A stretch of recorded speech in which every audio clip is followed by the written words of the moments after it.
स्वागत है आपका मेरे YouTube channel civil services with Alok में। तो चलिए आज हम देखते हैं कि इस वीडियो में हम क्या क्या पढ़ेंगे। देखिए मंदाकिनी है, रेड जिएंट, सुपरनोवा या नोवा विस्फोट, व्हाइट ड्वार्फ क्या होता है, black dwarf, neutron star, black hole, ये सब आज के वीडियो में हम पढ़ेंगे। ये है यूनिवर्स का पार्ट सेकंड। पार्ट फर्स्ट आपको देखना है तो इस चैनल पे पढ़ा हुआ है, आप जाके देख लीजिए, जिससे आपको पार्ट सेकंड समझने में आसानी होगी। तो चलिए देखते हैं। ये हमारी है मंदाकिनी। जिस गैलेक्सी में हम लोग रहते हैं उसे हम मंदाकिनी या मिल्की वे या दुग्ध मेखला बोलते हैं। और इसकी 3 भुजाएं हैं। बाहरी भुजा में स्टार का फॉर्मेशन होता है या डेवलपमेंट होता है, और इसके केंद्र में एक क्वासर होता है। मतलब जो आपको पिछले वीडियो में दिखा होगा, ये केंद्र है, केंद्र को हम बल्ज बोलते हैं। और जो चमकदार पार्ट है उसे हम क्वासर बोलते हैं, बहुत चमकदार होता है। और क्वासर के केंद्र में एक ब्लैक होल होता है। ब्लैक होल है, ये आपको दिखेगा नहीं क्योंकि इसका घनत्व इतना अधिक होता है कि अपने अंदर से प्रकाश भी पास होने नहीं देता। तो जब इसके अंदर से प्रकाश वापस ही नहीं आ पाएगा तो हमको चीजें दिखेगी नहीं, इसीलिए इसे ब्लैक होल बोलते हैं।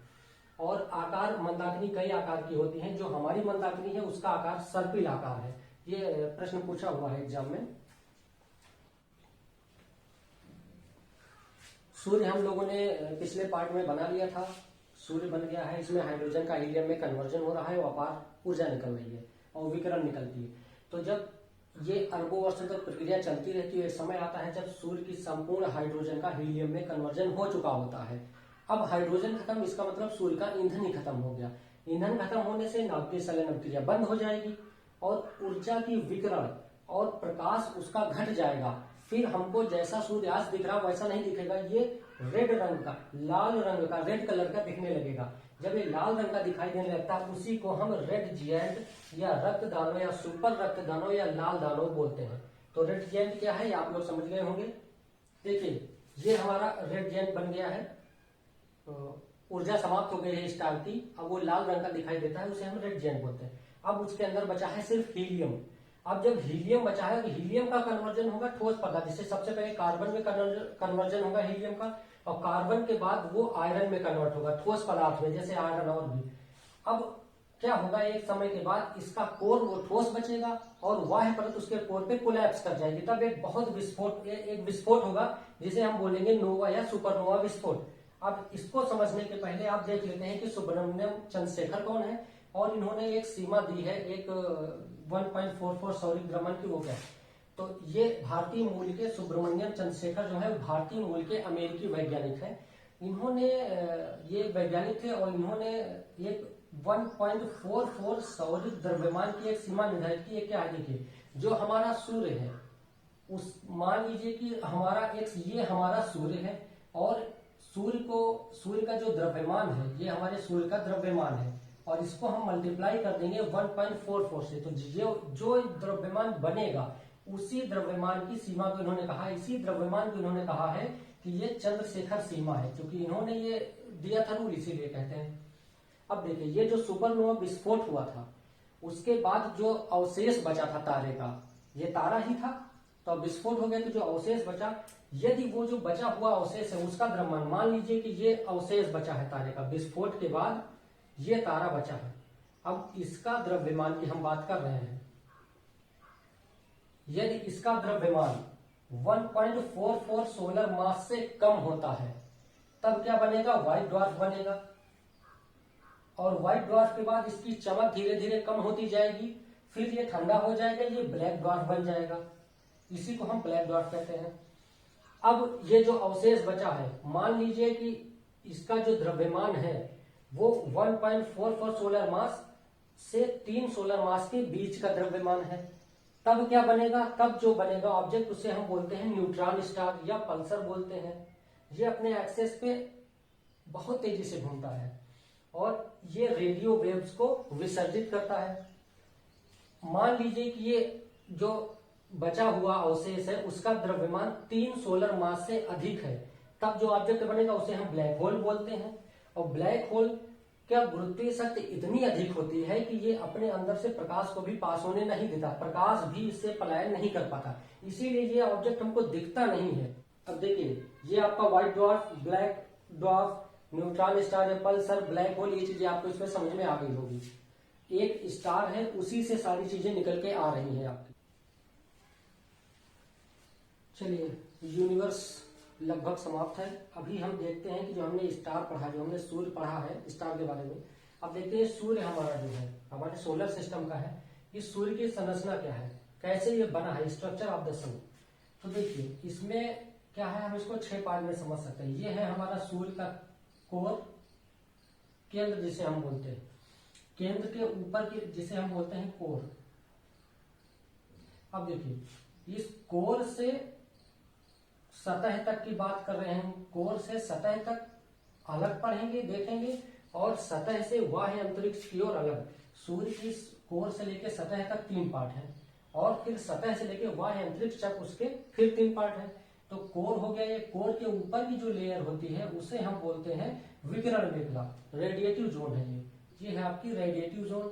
और इस रेडिएटिव जोन के जो ऊपर वाली लेयर है जिसे हम सतह बोलते हैं, अब हम सतह पे आ गए हैं, ये है हमारी कन्वेक्टिव जोन, संवहनी मेखला। ये है हमारी कन्वेक्टिव जोन, संवहनी मेखला। अब इस सतह के ऊपर की बात हम करेंगे, तो ये सतह आ गए, सतह के ऊपर क्या है, तो प्रकाश मंडल, फोटोस्फीयर, जिसका टेम्परेचर लगभग 6000 डिग्री सेंटीग्रेड होता है इस फोटोस्फीयर का।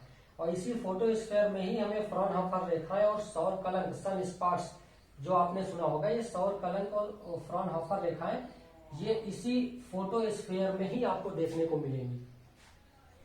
फोटोस्फीयर के जो बाहर पार्ट होता है उसे हम वर्णमंडल या क्रोमोस्फीयर बोलते हैं। अब फोटोस्फीयर से ऊपर लगभग 2000 से 3000 किलोमीटर एक मोटी परत होती है जिसे हम वर्णमंडल बोलते हैं। यहाँ का टेम्परेचर लगभग 10,000 डिग्री सेंटीग्रेड होता है, और यहीं पे आपको सोलर फ्लेयर, सौर ज्वालाएं मिलती हैं।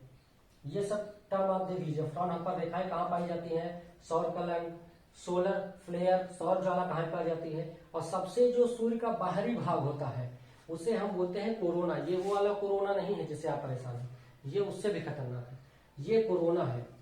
ये कई मिलियन किलोमीटर तक इसका विस्तार पाया जाता है, और यहीं से आपकी सोलर फ्लेयर, सौर पवने निकलती हैं, जो उत्तरी और दक्षिणी ध्रुव पे हमें अरोरा दिखता है।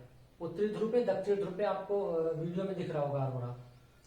ये अरोरा जो है वो इसी सोलर विंड के द्वारा ही उत्पन्न होता है।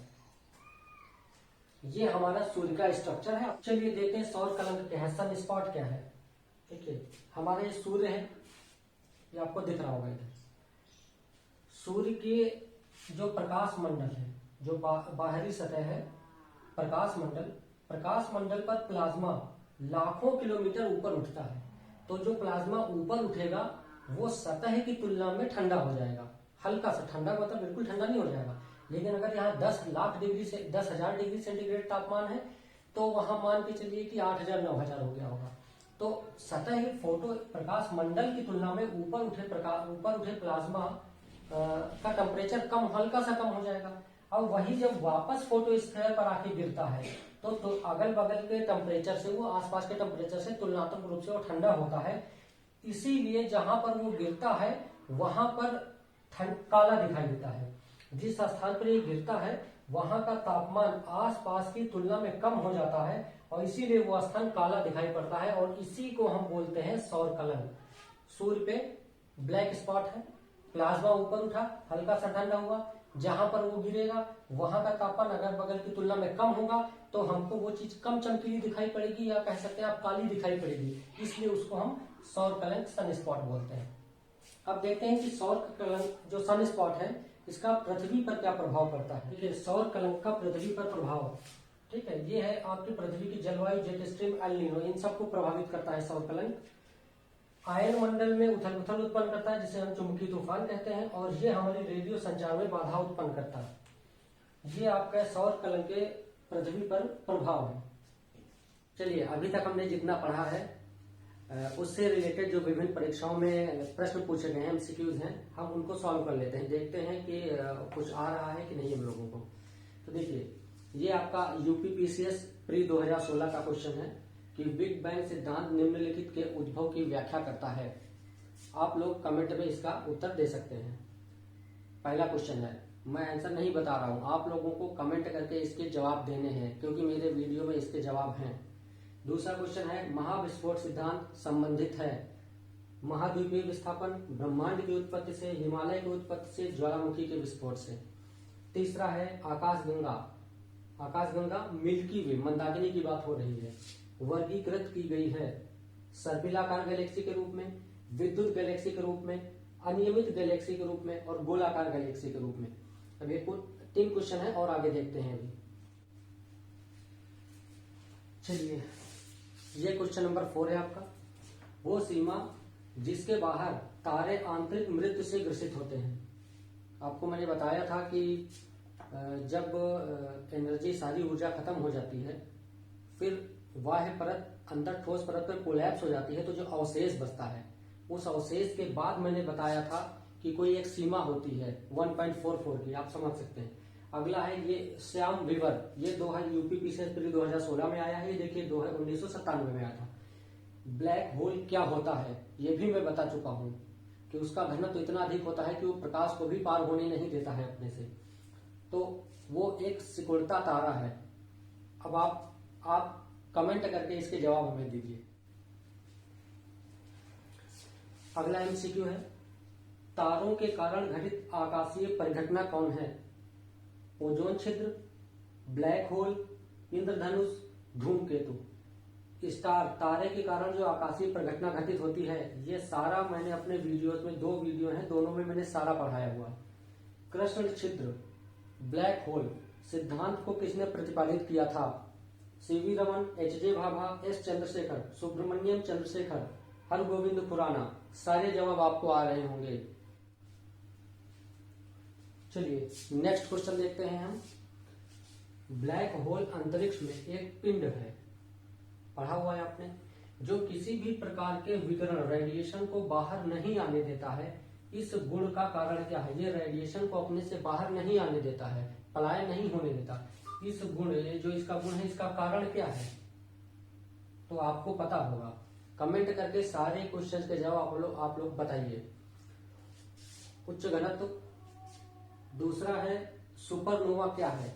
सुपरनोवा, नोवा या सुपरनोवा विस्फोट आपने पढ़ा था। सारे क्वेश्चन हमारे लेक्चर से लिए हैं। नोवा या सुपरनोवा विस्फोट क्या है? तो देखिए, इस विस्फोट के बाद एक पिंड जो कि अवशेष बचता है, इस विस्फोट के बाद तारा क्या हो जाता है? मृत प्राय हो जाता। तो ये सुपरनोवा, नोवा या सुपरनोवा विस्फोट क्या है कि जब बाह्य परत अंदर ठोस परत पे कोलैप्स कर जाती है, मतलब तारे की मृत्यु हो जाती है। तो मृत्यु हो जाती है तो क्या होगा? एक मृत प्राय तारा। ये आपका IAS प्री 2000 में आया है, ये यूपी लोअर सबऑर्डिनेट मेंस 2015 में आया। चलिए देखिए, निम्नलिखित में कौन सी खगोलीय वस्तु नहीं है? ये भी आपने हमारे लेक्चर में पढ़ा हुआ है, इसका भी हमें कमेंट करके जवाब दीजिए। निम्नलिखित में कौन अंतरिक्ष में नहीं पाया जाता? Pulsar, brittle star, black hole, Quasar. अंतरिक्ष में क्या नहीं पाया जाता? ये तो आपने देखा ही है। क्वासर एक सबसे चमकीला खगोलीय पिंड है, ये चमकीला खगोलीय पिंड, खगोलीय पिंड। ब्लैक होल जानते ही आप पाया जाता है। ब्रिटल स्टार ये गलत है। एक निश्चित आकृति में व्यवस्थित ताराओं का समूह, पहले लेक्चर में मैंने बताया था आपको कि नक्षत्र मंडल, जैसे सप्तऋषि मंडल, जो एक सुंदर आकृतियों में तारे व्यवस्थित हो जाते हैं, उनको हम तारा मंडल बोलते हैं। तारा मंडल या नक्षत्र एक ही चीज है, इसका ये सही होगा।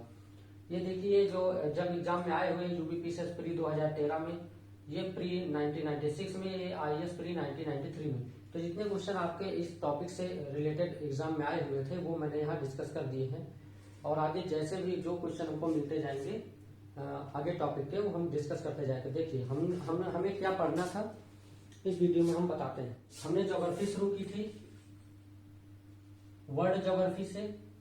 वर्ल्ड ज्योग्राफी में हमने ये देखना था कि वर्ल्ड आया कहाँ से है। उसके लिए हम गए ब्रह्मांड में, यूनिवर्स में। हमने यूनिवर्स की उत्पत्ति देखी है, यूनिवर्स की उत्पत्ति देख ली। अब ये ब्रह्मांड आ चुका है। अब ब्रह्मांड के अंदर हम अपनी आकाशगंगा मंदाकिनी के अंदर आएंगे। हमने गैलेक्सी अपनी मंदाकिनी देख ली। अब उसके अंदर हम जहां हमारा सोलर सिस्टम है वहां आएंगे। सबसे पहले हमने यूनिवर्स देखा, यूनिवर्स की उत्पत्ति कैसे हुई है।